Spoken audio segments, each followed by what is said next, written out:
Alta Densidad, tu conexión a la tecnología. Con Carlos José Monzón. La inteligencia artificial quiere salir del planeta. Los pagos digitales quieren cruzar fronteras. Los teléfonos quieren vender patriotismo y la tecnología quiere llegar hasta nuestra piel. Esta semana tenemos 5 historias que parecen no tener relación entre sí, pero todas apuntan a la misma pregunta. ¿Hacia dónde se mueve realmente la tecnología? LiveView, transmisión profesional sin límites, presenta Alta Densidad. Hola a todos, bienvenidos a Alta Densidad, edición fin de semana. Soy Carlos José Monzón. Gracias por acompañarme. Estaremos analizando lo que se dice y lo que se deja de decir cuando hablamos de avances tecnológicos. Comenzamos con Elon Musk y una propuesta que parece salida de la ciencia ficción. Centros de datos para inteligencia artificial en órbita. La idea busca aprovechar la energía solar casi constante y liberar presión sobre la infraestructura terrestre. Pero detrás de la promesa aparecen desafíos enormes, entre ellos la refrigeración de los servidores en el vacío del espacio y la viabilidad económica de mantener semejante infraestructura fuera del planeta. Luego analizaremos el caso del Trump Mobile T1. Un desmontaje técnico concluye que el dispositivo es prácticamente idéntico a un HTC lanzado hace 2 años. El hallazgo reabre el debate sobre las promesas de fabricación nacional frente a las complejas cadenas globales de suministro que dominan la industria electrónica. También veremos cómo Selle inicia una nueva etapa internacional, una expansión que puede transformar la forma en la que millones de personas envían dinero entre países. Después hablaremos de Wave, una curiosa varita mágica con NFC presentada por Cash App para pagar con un simple toque, sin necesidad de sacar el móvil. Y terminaremos con un collar inteligente capaz de medir la exposición a rayos ultravioleta en tiempo real, una muestra de cómo la tecnología sigue acercándose al cuerpo humano y a la prevención. Esto es Alta Densidad, edición fin de semana. Hacemos una pausa y al regreso, ¿tiene sentido construir centros de datos para inteligencia artificial en el espacio? ¿O estamos ante una de las apuestas más arriesgadas de la década? No te desconectes. Transmitir video en vivo ya no depende de satélites ni conexiones complicadas. Con LiveView puedes salir al aire desde cualquier lugar usando redes móviles con calidad profesional y total estabilidad. Es la tecnología que usan medios, productoras y eventos deportivos en todo el mundo. LiveView, transmisión profesional sin límites. Y si el próximo gran centro de datos no se construye en Texas o Irlanda o en China, y si termina flotando a cientos de kilómetros sobre nuestras cabezas, la pregunta parece absurda, pero esa es exactamente la apuesta que está sobre la mesa. Cuando Elon Musk presenta el concepto de centro de datos espaciales para inteligencia artificial, muchos lo interpretan como otra de sus ideas extravagantes. Sin embargo, detrás del titular existe un problema muy real. La inteligencia artificial está consumiendo cantidades de energía cada vez mayores. Algunas estimaciones indican que la demanda eléctrica de los centros de datos podría multiplicarse varias veces durante esta década. La carrera por la IA ya no depende solamente de mejores algoritmos, depende también de electricidad, refrigeración y espacio físico. Mucho espacio físico.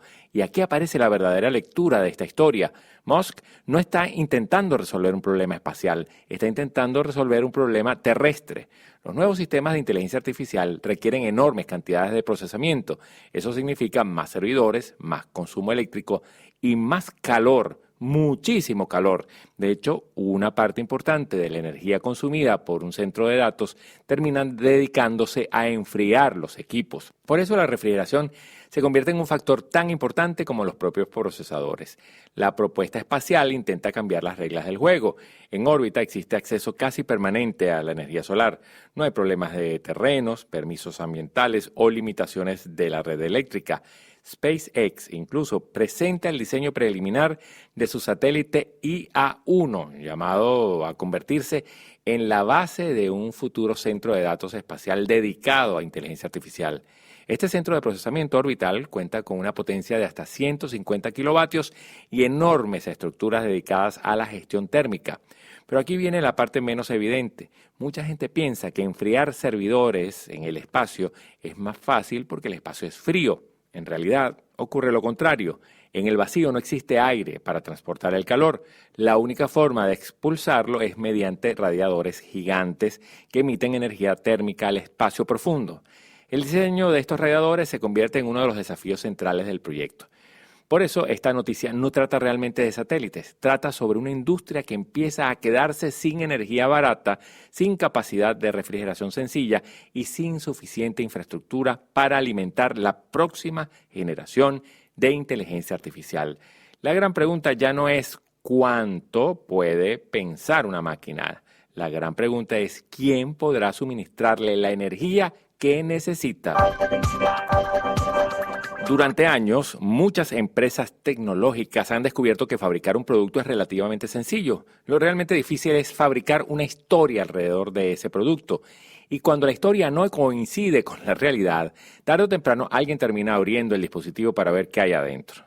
Eso es exactamente lo que ocurre con el smartphone Trump Mobile T1.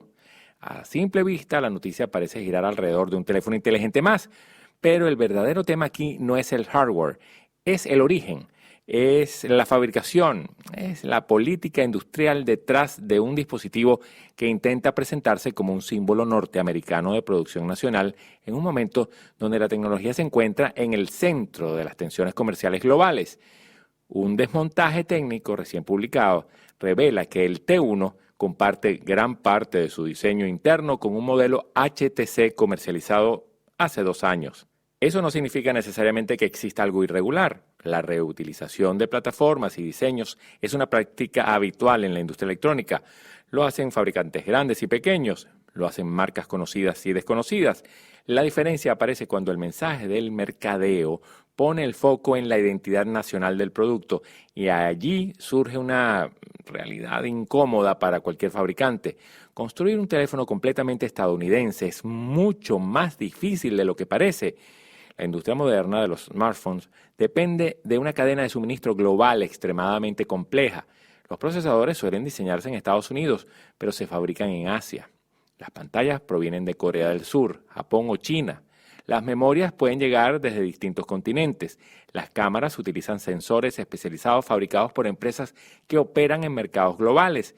Incluso compañías gigantes como Apple dependen de redes internacionales de producción que involucran decenas de países.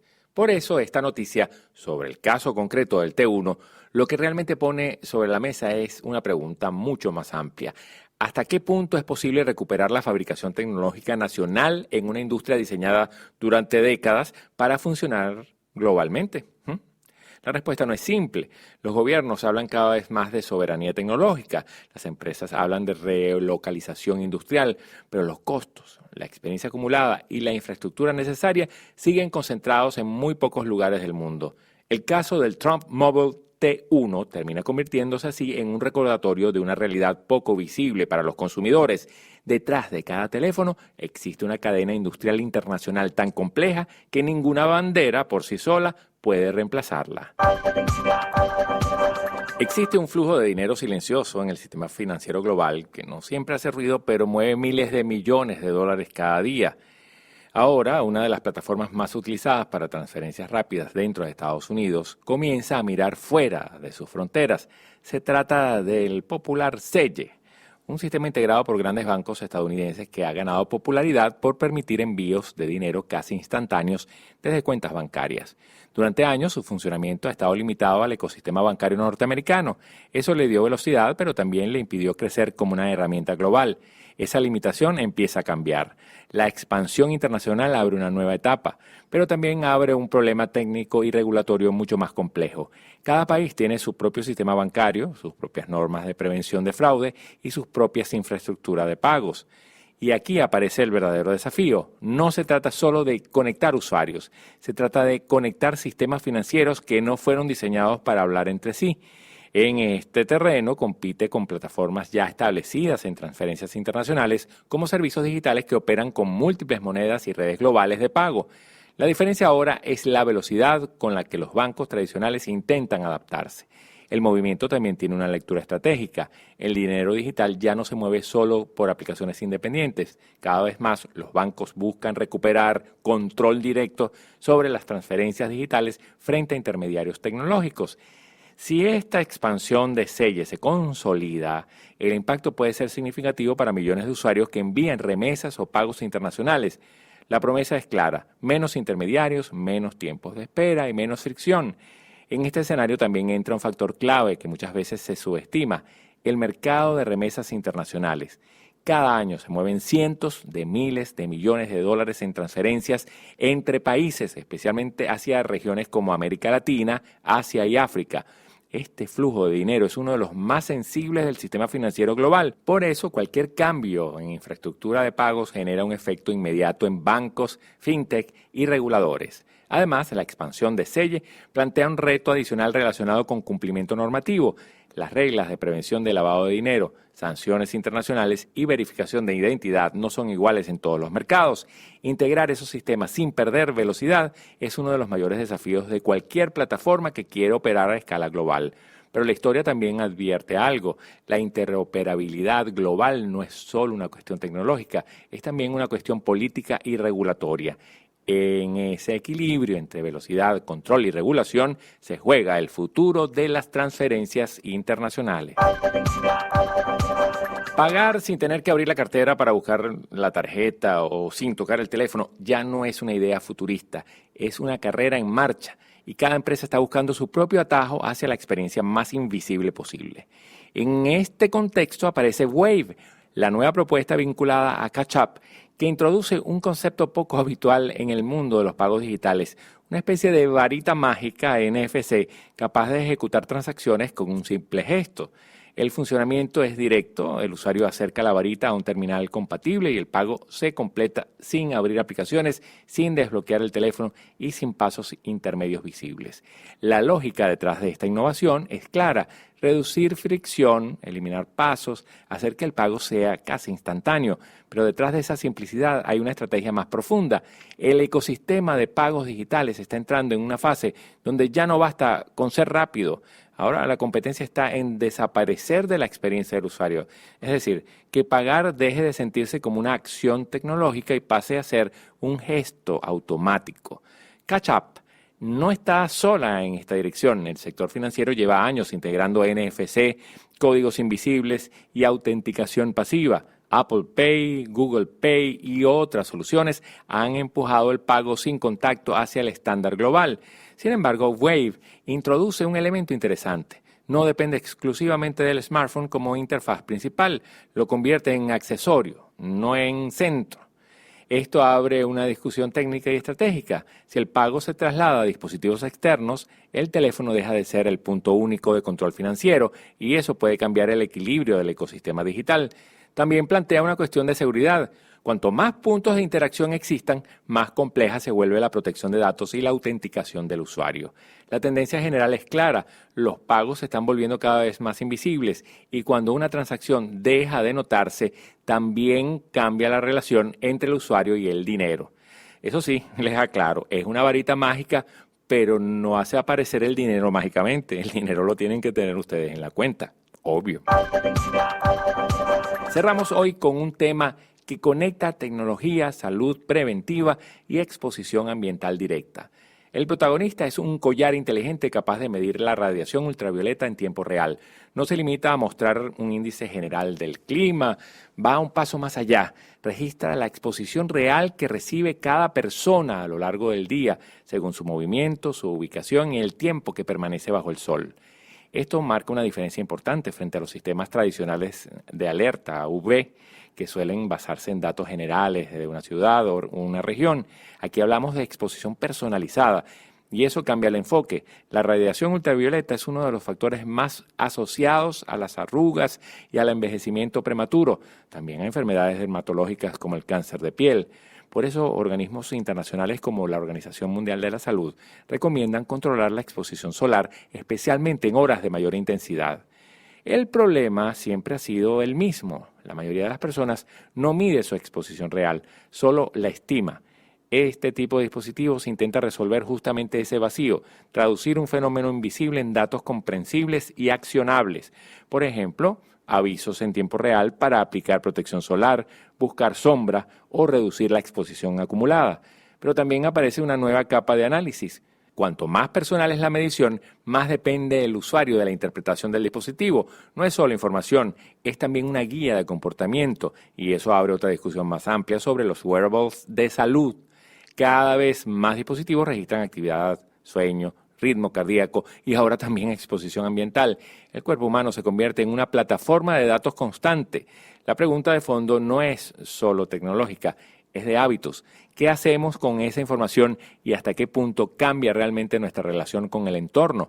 Porque al final, medir el sol no cambia el sol, cambia la forma en la que decidimos vivir bajo él. Amigos, esto fue todo por hoy en Alta Densidad, edición fin de semana. Soy Carlos José Monzón. Gracias por acompañarme. Sigamos entendiendo juntos lo que hay detrás de cada avance tecnológico. Alta Densidad, herramientas para entender el futuro sin ingenuidad. Alta Densidad llegó a ustedes gracias a LiveView, transmisión profesional sin límites.